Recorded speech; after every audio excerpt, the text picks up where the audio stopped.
ഈ ജീവിതശൈലി രോഗങ്ങൾ വരാൻ പല ഫാക്ടേഴ്സ് ഉണ്ട്. പക്ഷെ ശരീരത്തിൽ നടക്കുന്ന ഒരു പ്രക്രിയയാണ് ഇൻസുലിൻ റെസിസ്റ്റൻസ് എന്ന് പറയുന്നത്. അപ്പോൾ ഇന്നത്തെ വീഡിയോയിലൂടെ ഈ ഒരു ഇൻസുലിൻ റെസിസ്റ്റൻസ് എന്താണ്, അതേപോലെ തന്നെ അത് ലീഡ് ചെയ്തിട്ടുള്ള കോംപ്ലിക്കേഷൻസും അതേപോലെ തന്നെ അതിൻ്റെ ലക്ഷണങ്ങൾ എന്തൊക്കെയാണെന്നാണ് ഇന്നത്തെ വീഡിയോയിലൂടെ ഞാൻ ഡിസ്കസ് ചെയ്യുന്നത്. ഹായ്, ഞാൻ doctor Juhi Das, Queenbee health കെയറിലെ ഹോമിയോപ്പതി ഫിസിഷ്യനാണ്. ഇൻസുലിൻ എന്ന് പറയുമ്പം പാൻക്രിയാസ് ഗ്രന്ഥി ഉൽപ്പാദിപ്പിക്കുന്ന ഹോർമോണാണ്. പാൻക്രിയാസ് ഗ്രന്ഥിയിൽ നിന്നും ഈ ഒരു ഇൻസുലിൻ കൃത്യമായിട്ട് ഉൽപ്പാദിപ്പിച്ചാലേ ഉള്ളൂ ശരീരത്തിലെ ആ ഒരു ഗ്ലൂക്കോസ് മോളിക്യൂൾസിനെ കൺട്രോൾ ചെയ്യാൻ പറ്റുള്ളൂ. നമുക്കറിയാം, ഡയബറ്റിസ് എന്ന കണ്ടീഷൻസ് വരുന്നതിൻ്റെ മെയിൻ കോസ് എന്ന് പറയുന്നത് ഇൻസുലിൻ ഡെഫിഷ്യൻ്റ് ആവുകയോ അല്ലെങ്കിൽ ഇൻസുലിൻ കൃത്യമായിട്ട് പ്രവർത്തിക്കാതെ വരുമ്പോഴാണ് ഈ ഒരു ഡയബറ്റിസ് കണ്ടീഷൻസ് ഡെവലപ്പ് ചെയ്യുന്നത്. ഡയബറ്റിസിന് രണ്ട് രീതിയിൽ നമുക്ക് പറയാം. ജുവനൈൽ ഡയബറ്റിസ് ഉണ്ട്, കുഞ്ഞുങ്ങളിൽ കാണപ്പെടുന്നതാണ് ജുവനൈൽ ഡയബറ്റിസ് എന്ന് പറയുന്നത്. അതേപോലെ തന്നെ ഏജ്ഡ് ആയിട്ടുള്ള ആളുകളിൽ അഡൽട്ട് ഡയബറ്റിസ് എന്ന് പറയുന്നുണ്ട്.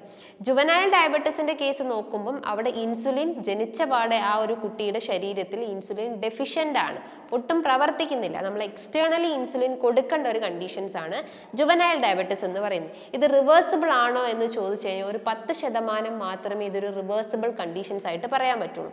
എന്നാൽ അഡൽട്ട് ഡയബറ്റിസിന്റെ കേസ് നോക്കുമ്പം അവിടെ ഇൻസുലിൻ ഉണ്ട്, പക്ഷെ പല കാരണങ്ങൾ കൊണ്ടും പല ഭക്ഷണ രീതിയിൽ ഉണ്ടാകുന്ന മാറ്റങ്ങളും എക്സസൈസ് കൊണ്ടും നമുക്ക് ഏജ് ആയി വരുന്നതിൻ്റെ പ്രശ്നങ്ങളൊക്കെ കൊണ്ടും ഇൻസുലിൻ ഉണ്ട്, പക്ഷെ അത് കൃത്യമായിട്ട് പ്രവർത്തിക്കുന്നില്ല. അതാണ് അഡൽട്ട് ഡയബറ്റിസ് എന്ന് പറയുന്നത്. ഇവിടെയും നമ്മൾ എക്സ്റ്റേണലി ഇൻസുലിൻ സപ്ലൈ ചെയ്യേണ്ട അവസ്ഥ ഉണ്ടാകും. പക്ഷെ ഇതൊരു 90% നമ്മുടെ ജീവിതത്തിൽ ഉണ്ടാവുന്ന മാറ്റങ്ങൾ കൊണ്ടും നമുക്കതിനെ റിവേഴ്സ് ചെയ്ത് കൊണ്ടുവരാവുന്നതാണ്. അപ്പോൾ ഈ ഒരു ഇൻസുലിൻ എന്ന് പറയുമ്പം രക്തത്തിൽ ഗ്ലൂക്കോസ് മോളിക്യൂൾസിനെ കൺട്രോൾ ചെയ്യുന്നു. രണ്ടാമതായിട്ട് നമ്മളൊരു ഫുഡ് കഴിച്ച് അതിനെ ഡൈജസ്റ്റ് ചെയ്ത് അബ്സോർബ് ചെയ്ത് വയറ് നിറഞ്ഞു എന്നുള്ള ഫീലിംഗ് തരുന്നത് ഈ ഒരു ഇൻസുലിൻ ഹോർമോൺസ് ആണ്. അതേപോലെ തന്നെ ശരീരത്തിൽ നമ്മുടെ ആ ഒരു വെയിറ്റിൻ്റെ പ്രശ്നങ്ങൾ അല്ലെങ്കിൽ ഫാറ്റ് മെറ്റബോളിസത്തിനെ കുറച്ചുകൂടി ബൂസ്റ്റപ്പ് ചെയ്യാൻ സഹായിക്കുന്നതാണ് ഇൻസുലിൻ ചെയ്യുന്നത്. അപ്പോൾ ഇതൊക്കെയാണ് മെയിനായിട്ടും ഇൻസുലിൻ ശരീരത്തിൽ ചെയ്യുന്ന ഫങ്ഷനിങ് എന്ന് പറയുന്നത്. ഇനി ഇൻസുലിൻ റെസിസ്റ്റൻസ് എന്ന് പറയുമ്പോൾ എന്താണ്? നമുക്കറിയാം, നമ്മളൊരു ഭക്ഷണം കഴിച്ചു, അതിൽ കാർബോഹൈഡ്രേറ്റ്സ് അടങ്ങിയിട്ടുണ്ടാവും, അല്ലെങ്കിൽ ഊർജ്ജം എനർജി ഉണ്ടാവും, ഗ്ലൂക്കോസ് മോളിക്യൂൾസ് ഉണ്ടാവും. അപ്പോൾ ആ ഗ്ലൂക്കോസ് മോളിക്യൂൾസ് നമ്മുടെ കോശങ്ങളിൽ എത്തിക്കഴിഞ്ഞാലുള്ള നമുക്ക് ആ ഒരു ഹോൾ ബോഡി അല്ലെങ്കിൽ നമുക്കൊരു ഊർജ്ജം അല്ലെങ്കിൽ എനർജി ഫീൽ ചെയ്യുന്നത്. അപ്പോൾ ആ ഗ്ലൂക്കോസ് മോളിക്യൂൾസിനെ കോശങ്ങളിലേക്ക് എത്തിക്കാൻ സഹായിക്കുന്ന ഒരു മീഡിയേറ്റർ ആണ് ഇൻസുലിൻ എന്ന് പറയുന്നത്. ഈ ഒരു ഇൻസുലിൻ പല ഫാക്ടേഴ്സ് കൊണ്ടും ഗ്ലൂക്കോസ് മോളിക്യൂൾസിനെ കോശങ്ങളിലേക്ക് എത്താതെ വരികയും ആ ഫാക്ടേഴ്സ് കൊണ്ട് ഗ്ലൂക്കോസ് ക്രമാതീതമായിട്ട് നമ്മുടെ രക്തത്തിൽ കൂടുകയും നമുക്ക് diabetes, fatty liver, PCOD conditions ഒക്കെ ഡെവലപ്പ് ചെയ്യുന്നത്. അപ്പോൾ ഈ ഒരു അമിതമായിട്ടുള്ള ഈ ഒരു ഗ്ലൂക്കോസിനെ നമ്മുടെ ശരീരം എന്ത് ചെയ്യും? കൊഴുപ്പാക്കി കൺവേർട്ട് ചെയ്യപ്പെടുന്നു. പല ഓർഗൻസിന് ചുറ്റുമായിട്ടും പല ബോഡി പാർട്സിന് ചുറ്റുമായിട്ടും ഈ കൊഴുപ്പ് സ്റ്റോർ ചെയ്ത് വയ്ക്കുന്നു, പല പിന്നീടുള്ള ഫങ്ഷനിങ്ങിന് വേണ്ടിയിട്ട്. അങ്ങനെയാണ് നമുക്ക് ഫാറ്റി ലിവർ എന്ന കണ്ടീഷൻസിൽ ഡെവലപ്പ് ചെയ്യുന്നത്. ലിവറിന് ചുറ്റും കൊഴുപ്പടിയുന്ന അവസ്ഥയാണ് ഫാറ്റി ലിവർ എന്ന് പറയുന്നത്. അവിടെയും ഇൻസുലിൻ റെസിസ്റ്റൻസ് ആണ് നടക്കുന്നത്. രണ്ടാമതായിട്ട് PCOD, പോളിസിസ്റ്റിക് ഒവേറിയൻ സിൻഡ്രോം എന്ന കണ്ടീഷൻസ്. അതിനെ നമ്മൾ ഒരു ഇരട്ടപ്പേരുണ്ട്, ഡയബറ്റിസ് ഓഫ് ഓവറി എന്നും പറയുന്നുണ്ട്. ഓവറിയിൽ സംഭവിക്കുന്ന ഒരു തരം ഡയബറ്റിസ് അല്ലെങ്കിൽ പ്രമേഹമാണ് ഈ ഒരു PCOS എന്ന് പറയുന്നത്. അതിൻ്റെ പിന്നിലും ഈ ഒരു ഇൻസുലിൻ റെസിസ്റ്റൻസ് ആണ്. അതായത് പറഞ്ഞിട്ടുള്ള ഗ്ലൂക്കോസ് മോളിക്യൂൾസ് അമിതമാകുമ്പോൾ അതിന് ശരീരം കൊഴുപ്പാക്കി കൺവേർട്ട് ചെയ്യപ്പെടുന്നു. അങ്ങനെയാണ് നമുക്ക് PCOS എന്ന കണ്ടീഷൻസ് ഡെവലപ്പ് ചെയ്യുന്നത്.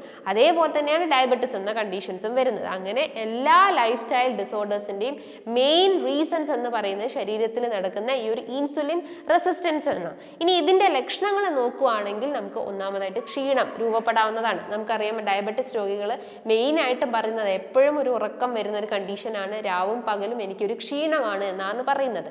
രണ്ടാമതായിട്ട് ഡയബറ്റിസ് രോഗികൾ അല്ലെങ്കിൽ ഇൻസുലിൻ റെസിസ്റ്റൻസ് കണ്ടീഷൻസ് വരുമ്പം നമുക്ക് വിശപ്പിൻ്റെ കാഠിന്യം കുറഞ്ഞു പോകുന്നു. അതായത് അപ്പറ്റൈറ്റ് റെഡ്യൂസ്ഡ് ആവുന്ന കണ്ടീഷൻസ് ഉണ്ടാവുന്നു, ഒന്നും കഴിക്കാൻ പറ്റുന്നില്ലാത്തൊരവസ്ഥ ഉണ്ടാവുന്നു. ചില കേസസിൽ നമുക്ക് വിശപ്പ് കൂടി വരുന്ന കണ്ടീഷൻസും ഉണ്ടാവുന്നതാണ്.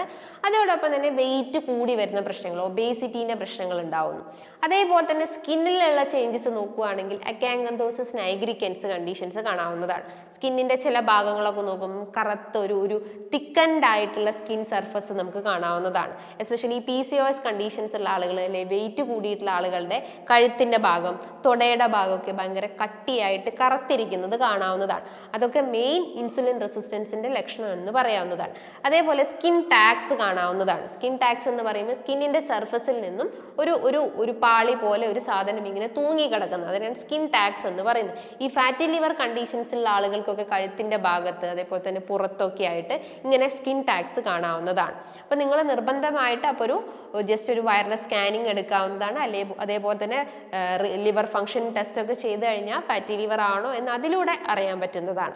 ഇനി നിങ്ങൾക്കുള്ള മറ്റൊരു ലക്ഷണം എന്ന് പറയുന്നത് ഫേസിലൊക്കെ ആക്നെ അല്ലെങ്കിൽ പിമ്പിൾസ് രൂപപ്പെടാവുന്നതാണ്. PCOS കണ്ടീഷൻസ് നമുക്ക് നോക്കുകയാണെങ്കിൽ ഭയങ്കര ഓയിലി ആയിട്ടുള്ള ഫേസും അതേപോലെ തന്നെ സിസ്റ്റിക് ആയിട്ടുള്ള ആക്നെ രൂപപ്പെടാവുന്നതാണ്. അതൊരു പസ് ഫീൽഡ് ആയിട്ടുള്ള ആക്നെ ഒക്കെ ഉണ്ടെങ്കിലും അതും ഇൻസുലിൻ റെസിസ്റ്റൻസിന്റെ ലക്ഷണമാണെന്ന് മനസ്സിലാക്കാവുന്നതാണ്.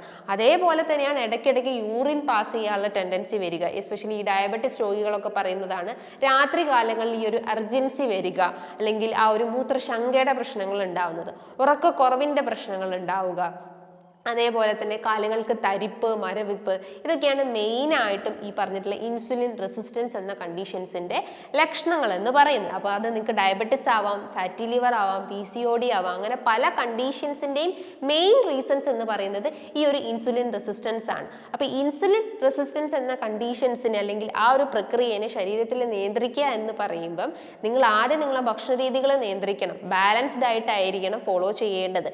കാർബോഹൈഡ്രേറ്റ്സും പ്രോട്ടീൻസും ഫാറ്റ്സും ഫൈബേഴ്സും ബാലൻസ്ഡ് ആയിട്ടായിരിക്കും നിങ്ങളുടെ ഭക്ഷണത്തിൽ എടുക്കേണ്ടത്. പക്ഷേ ഇന്ന് ആളുകൾ കഴിച്ചുകൊണ്ടിരിക്കുന്നത് എപ്പോഴും ചോറ് കൂടുതലും നല്ല ഇനം കൊഴുപ്പുകൾ എന്ന് പറയും ചീത്ത ഇനം കൊഴുപ്പുകൾ കഴിക്കുന്നു. കൂടുതൽ മസാലാസും സ്പൈസി ആയിട്ടുള്ള ഭക്ഷണങ്ങൾ, പ്രോസസ്സ് ചെയ്തിട്ടുള്ള ഭക്ഷണങ്ങളൊക്കെ ഡെയിലി നമ്മൾ രാത്രി കാലങ്ങളിലൊക്കെ കഴിച്ചുകൊണ്ടിരിക്കുകയാണ്. പക്ഷേ പണ്ട് കാലങ്ങളിലൊക്കെ ആളുകൾ കഴിക്കുന്നുണ്ട്, പക്ഷേ അതിനനുസരിച്ച് നമ്മൾ അധ്വാനിക്കുക അല്ലെങ്കിൽ ശരീരം വേർത്ത് പോകുന്നുണ്ട്. ഇന്നത്തെ ജനറേഷൻസ് നോക്കുകയാണെങ്കിൽ എപ്പോഴും ഒരു ലോ എനർജി അല്ലെങ്കിൽ ലോ മൂഡ് അല്ലെങ്കിൽ വർക്ക്ഔട്ട് ഇല്ലാത്ത കണ്ടീഷൻസിലൂടെയാണ് കടന്നു പോകുന്നത്. അതാണ് മെയിനായിട്ടും ഈ ഒരു ഇൻസുലിൻ റെസിസ്റ്റൻസ് ശരീരത്തിൽ ഡെവലപ്പ് ചെയ്യാനുള്ള റീസൺസ് എന്ന് പറയുന്നത്. അപ്പോൾ ബാലൻസ്ഡ് ആയിട്ട് ഫോളോ ചെയ്യാൻ ശ്രമിക്കുക. കാർഡിയാക് എക്സസൈസോ അല്ലെങ്കിൽ എന്തെങ്കിലും ഒരു വർക്ക്ഔട്ട്സ് ബോഡിക്ക് കൊടുത്തു കഴിഞ്ഞാൽ തന്നെ ശരീരത്തിൽ ഉണ്ടാകുന്ന കൊഴുപ്പിനെ നമുക്ക് ഡിസോൾവ് ചെയ്ത് കൊണ്ടുവരാവുന്നതാണ്.